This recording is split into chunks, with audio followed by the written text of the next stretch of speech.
What's up, everyone? Welcome to another episode of Rich Talks BS. We're going to jump into some news right now, a little bit with the NBA. The NBA season is coming up.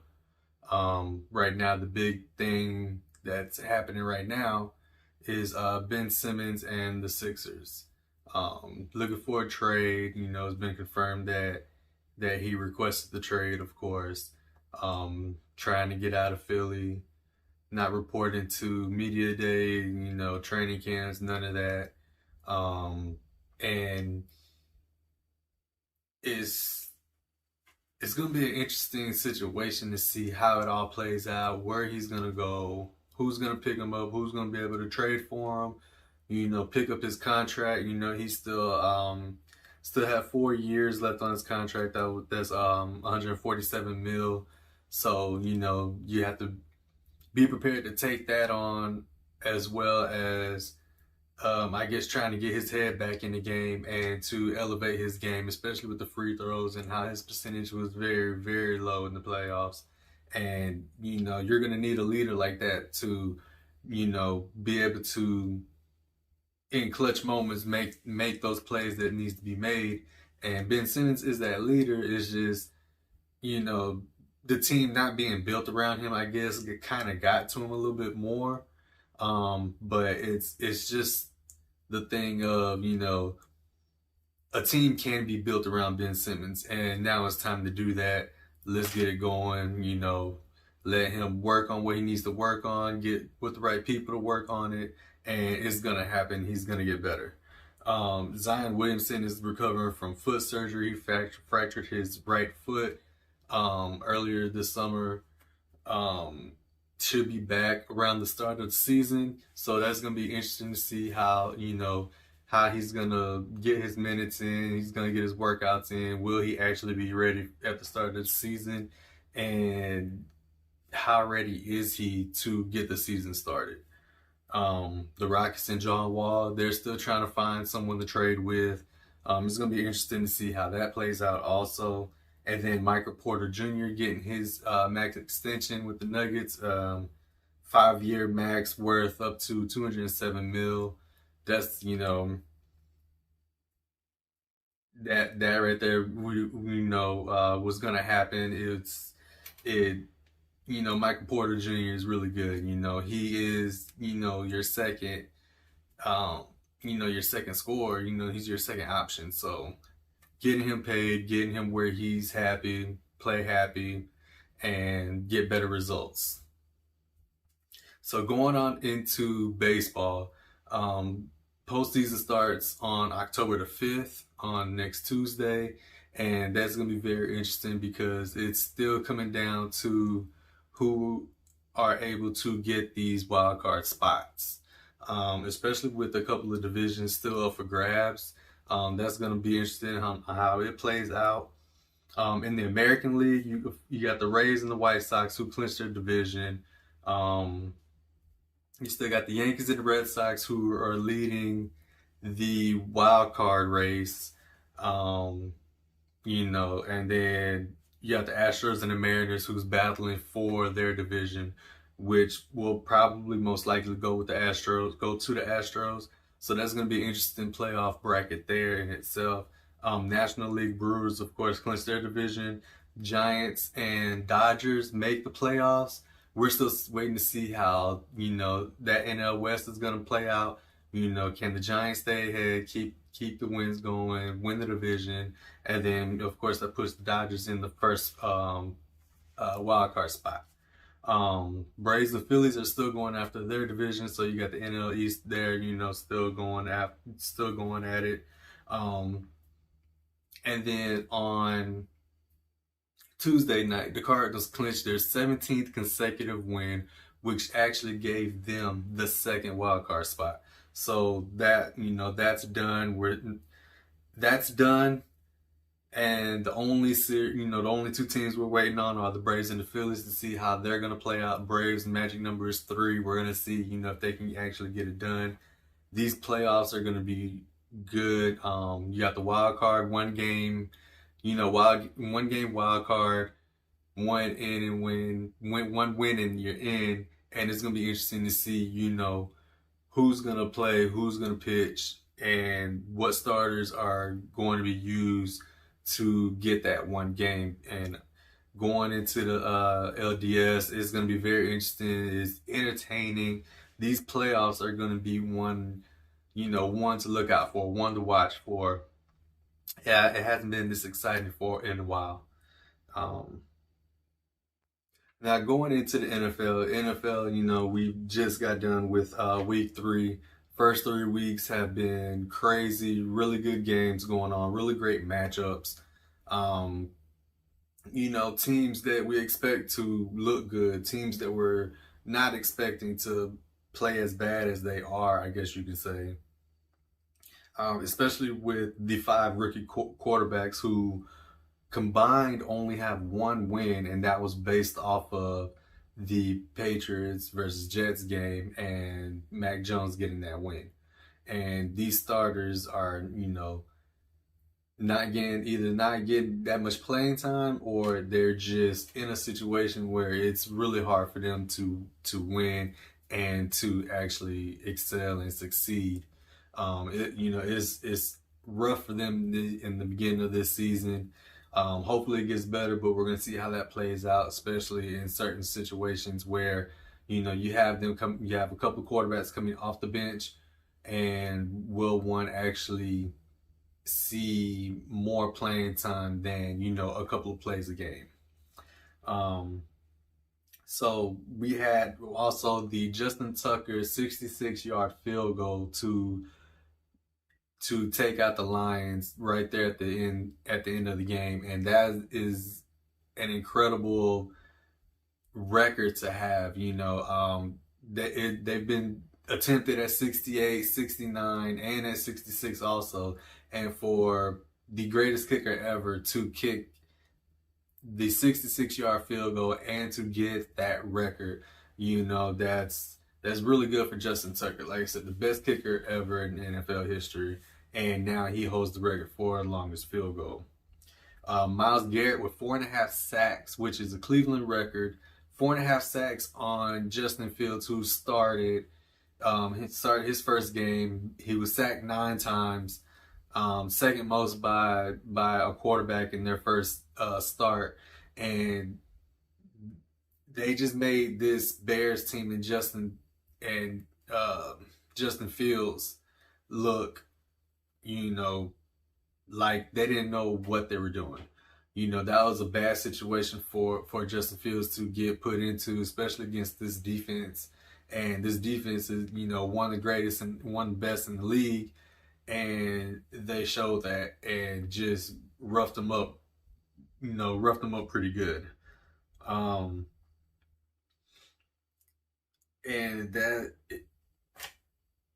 it's just, Matt Nagy had already said that he wasn't ready, but then it came down to he had no choice. Andy Dalton was suffering a knee injury.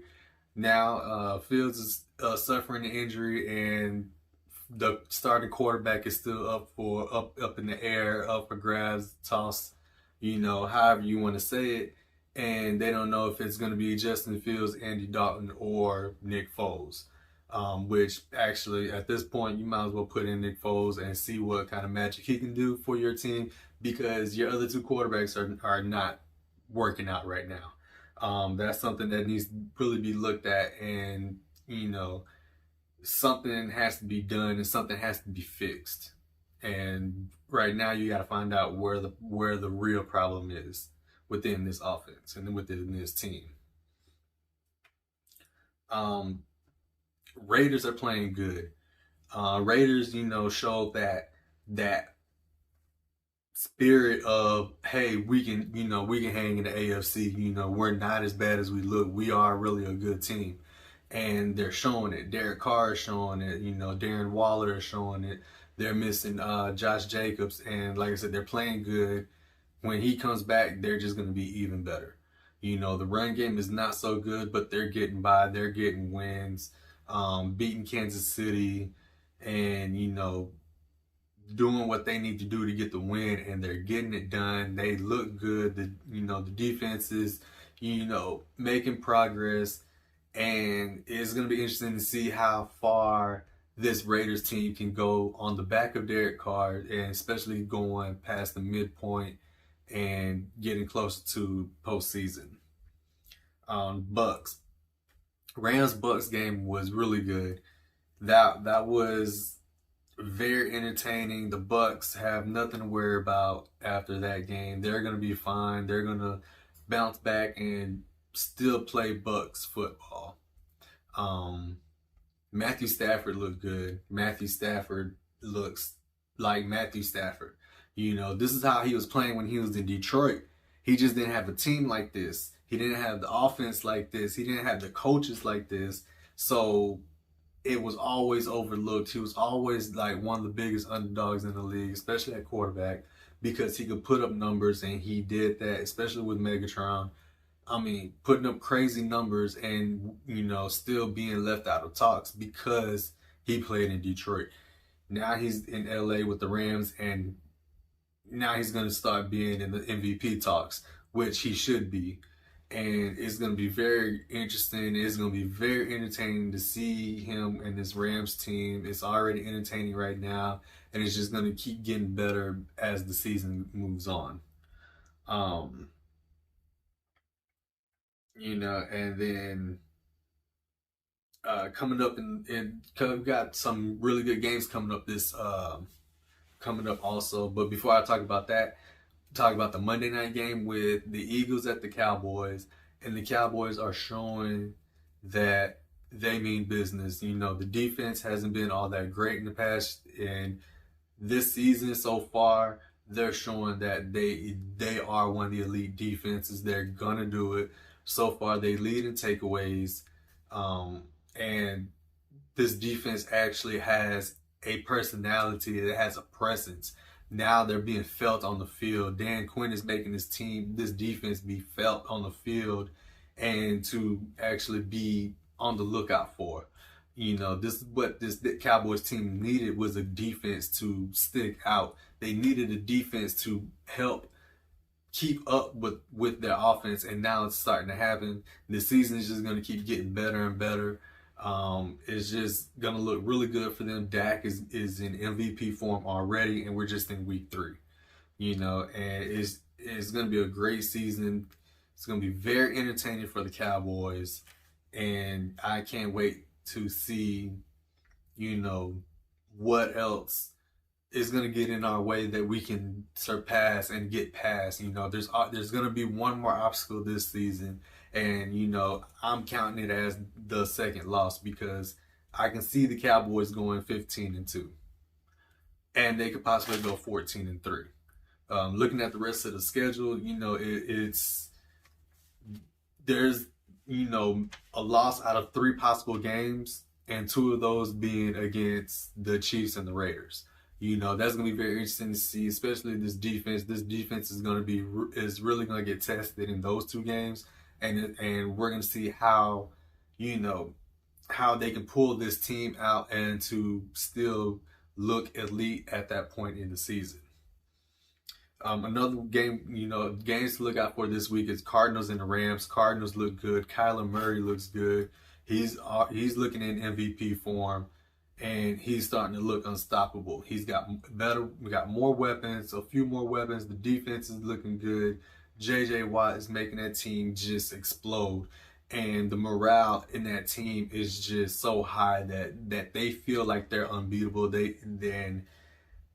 Now going up against this Rams team, of course, NFC West, first meeting this year, and it's going to be very interesting to see how this offense can, keep up or stay ahead of one of the elite defenses in the league, and especially in the Rams with Aaron Darnold.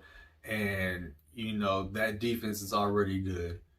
They show they can keep up. They show they can make stops. Now, their test also is against Kyler Murray in this offense. It's going to be a big test for both sides, both teams.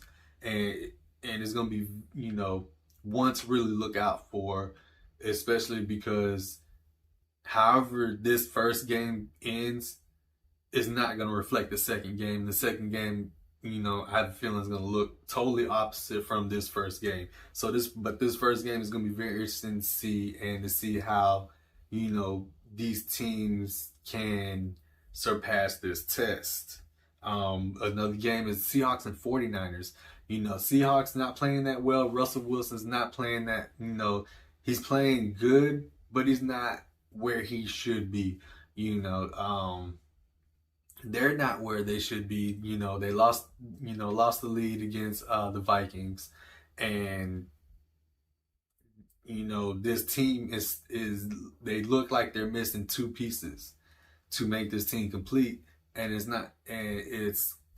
you want to see them succeed. You want to see Russell Wilson be great. Right now he's just good, and they need to figure out what needs to be done to put them at the top of this NFC West, because this NFC West is the toughest division in the league. 3 teams getting in, one's going to get left out. That's how it looks like it's going to happen in these playoffs. So you don't want to get left behind. You want to stay at the top. Seahawks, have to make some adjustments, make some moves so they can be, at the top of this division. Panthers Cowboys, that's going to be a good game also. This defense is the test to Sam Darnold, and to see how, if he can really lead this offense against great defenses, some of the elite defenses in this league, and that game is going to show, how well they can actually keep up. Christian McCaffrey is already, dealing with his injury, and to see, can they overcome that and try to stay ahead of this Cowboys defense, which most likely is not going to happen. Steelers and Packers game is another one, because especially and with the Steelers, they're really struggling right now. You got some of your key defensive players that's out on injury, and Ben looks like he's tired. Coming back for this season, taking the pay cut. You got your players around you. You got this rookie running back in the backfield, this beast in Najee Harris. You have your weapons around you, but you just look like you're tired. You're not making the plays. You're not making the scramble. You're not making the throws. You were knocked down so many times in this last game, and you just look like you're tired. It's going to be very hard to see you try to complete this NFL season, especially with the extra game. And it looks like it's just going to be very hard for Ben to finish the season. And then going against this Packers team is hot right now. Aaron Rodgers is playing like MVP Aaron Rodgers. This defense is looking good. This offense is looking good, and this Packers team look elite. This Packers team in the last 2 weeks don't look like week 1 Packers, which we still don't know how that even happened. That's just the luck of the game, and that was way below bad luck. But for Aaron Rodgers to bounce back, for this team to bounce back and to do what they're doing, and to make the plays that they're making, making them elite again just that fast. So, and this Steelers team is going to struggle very badly against this Packers team, and most likely will be a blowout. Ravens at Broncos, that's going to be a test for the Broncos also, especially, coming in 3-0 and going up against this Ravens team that can put up numbers. But so far with the Broncos, you haven't played teams that, aren't in a winning bracket right now, or that, are actually put together to, make it competitive, I guess you could say. But this is going to be a test for the Broncos. This Ravens team, Lamar Jackson, still running things. And if it comes down to the field goal, of course, you don't want to see Justin Tucker. But this is going to be a test for the Broncos. Can they, are they really this good? And if they are, can they keep up with Lamar Jackson and the Ravens? So that's going to be a test for them, especially for their defense.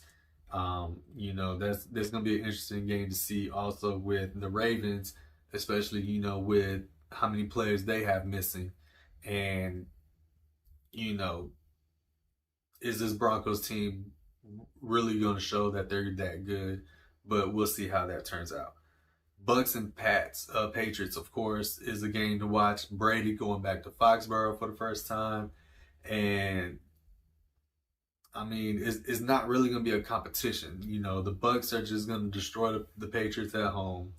Mac Jones, might get sacked 6 times, that night. So it's only going to be interesting to see because you want to see how bad Brady is going to beat Belichick, and that's pretty much the only entertaining part of this game that's going to happen, because it's going to be so lopsided. And then the Monday night game, you got the Raiders and the Chargers. That's going to be a really good game. Justin Herbert looks good. The Chargers look good. Keeping up with the Cowboys, but losing right there at the end. But still, and then beating the Chiefs the next week. That was showing that the Chiefs can be beat, that Mahomes can be beat if you run a certain scheme, if you run it a certain way to put pressure on them. But the Chargers did that. Justin Herbert did what he had to do. They just look good, and this AFC is starting to look a little bit more tougher than how it did a couple seasons ago. And the Chiefs are not, the outright favorite to win the AFC, and it's starting to show. Ravens, Browns, possibly could be the Titans. You got the Raiders, who are looking better also. And, it's going to be interesting to see, what their adjustments are going to be. And especially with adding signing Josh Gordon also. Josh Gordon got reinstated, so they signed him to the practice squad, and most likely, you're probably going to see him this Sunday. But that's going to be interesting too, adding another weapon. Josh, I'm pretty sure is still in shape. He's ready to go. He's going to look like Antonio Brown at the Bucks last season. So that's going to be that's going to be interesting to see how that plays out, especially with how the Chiefs have been struggling on offense. So we're going to see how that goes. Power rankings dropped also. I'm going to give you the NFL's top 10 power rankings, starting at number 1 with the Rams. Number 2 are the Bucks. 3 Packers, 4 Bills, 5 Ravens, 6 Chiefs, 7 49ers, 8 Browns, 9 Raiders, and number 10 Chargers. I'm also going to post a power rankings myself, my own power rankings. I'm going to post it on my Twitter. So that should already, that should be posted up. If it hasn't, it will be real soon if it hasn't at this point. But I'm going to, post my own power rankings on this past week. Especially speaking of rankings, going into college football is starting to look very interesting. We're starting to see these teams that, that have been building over the past 2, 3, 4 years, and now they're starting to look more complete. They're starting to look more stable, especially with taking, giving these Power 5 teams a run for their money. Especially with like Georgia State and Auburn. Georgia State should have won that game. That was Georgia State's game, but of course, officiating, there's nothing you can do about that. But, Auburn was right there at the door of losing to a Georgia State. But going into the rankings, you got, of course, number 1, Alabama, number 2, Georgia, number 3, Oregon, number 4, Penn State, number 5, Iowa, number 7, Cincinnati, 8, Arkansas, 9, Notre Dame, and 10, Florida. The SEC are looking good, especially Arkansas. Arkansas, like I said, one of those teams that's been building over the past few years, and Arkansas looks good. Um, taking out A&M was good. They showed that they are really a team that is built to take you on toe to toe, and that's what they're showing. So that's going to be interesting to see how that actually plays out in the SEC, especially trying to get to the SEC championship game, and you have to get through Alabama to get there, and most likely you're going to play a Georgia. And are you ready to play a Georgia team, especially this year's Georgia team? They look great. Them and Alabama, of course, are leading the top 25, and they are a few more steps ahead of everyone else. They look really good. They look really complete. That's going to be a very good SEC championship game if it comes down to it. And especially to see if we're gonna have another two SEC SEC team playoff, and being them two again. So the SEC is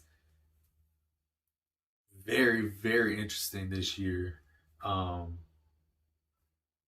and Florida and Alabama was a close game. You got Alabama and Ole Miss coming up on Saturday.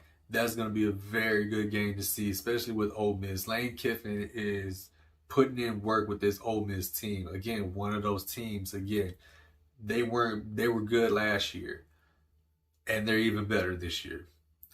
I can see Ole Miss beating Alabama. Again, the SEC is very interesting this year. If that happens, that's going to throw a wrench in Alabama's schedule. That's going to throw, a wrench in the SEC period, and especially on that side, the SEC West, and it's just going to keep throwing up different scenarios on who could win and who can actually get to the championship game, who can get past Alabama, who can, get beyond Alabama. And it's just going to be very interesting to see how this season, especially this SEC season, how it's going to turn out. Clemson dropping 16 spots. They get their second consecutive loss of the season. Michigan State, they look good, and the Big Ten is wide open. Right now, Michigan State are looking great. Penn State is looking even better. It's starting to look like it's going to be a Penn State Big Ten championship. Ohio State is still trying to find an identity. They have a quarterback, but they don't know what they want to do. They don't know how they want to insert him into this game plan to keep him going and to actually play his way. He's not Justin Fields. You can't fill those shoes. You have your own shoes to fill. You gotta get him. You gotta get CJ playing his own game. That's how you're gonna win with them. The defense needs to do some work also, but it's gonna be interesting to see how if they can even get past Penn State. I don't see that happening. I don't see I see Penn State winning this Big Ten championship game. It's going to be a good game when they play Michigan also. So that, is the Big Ten is wide open in a way. But at the same time, this Penn State team looks really good, and they can take it away. And it'll be very entertaining to see Penn State in the playoffs. Could they hang with a Georgia? Could they hang with an Oklahoma? If Oklahoma can get their things together, if they can get their situation straightened out. They're struggling in the Big 12 right now. Like their defense is looking better. The offense is there. Your weapons are there. You just can't get it started. For some reason, you just can't get it started. It's taking a while to get it started. And then, I guess you're getting it started at the right time, but it needs to get started earlier, because when you get deeper into this schedule, you're not going to be able to do this against every Big 12 team. especially with Baylor and Oklahoma State. You know, we got that game coming up also. That's going to be a very good game. You know, who's going to lead the pack with Oklahoma after that game, you know, and you can't play from behind against these two teams. You know, they're looking good. Oklahoma State is looking good. You know, they got what it takes to stay ahead, to get ahead and stay ahead. And Oklahoma doesn't want to be put into that situation. So that's going to be interesting to see also. Florida and Kentucky is going to be a good game. Especially with Kentucky being 4-0, they're not ranked. Kentucky, you know, again, one of those teams that has been building over the past couple of years, and now they're looking good. But it's going to be interesting to see how Kentucky can get past this test of playing Florida. Florida looks good. You know, with their only loss coming to Alabama, which was a really good game, really close game, coming down to a failed 2-point conversion to tie it. So this Kentucky team has their hands overly full against this Florida team, which I see this being like a walk in the park for Florida. So college football, NFL, both having entertaining and really great starts to the season, and just ready to see more. And that's all the BS I have for this episode. Until next time.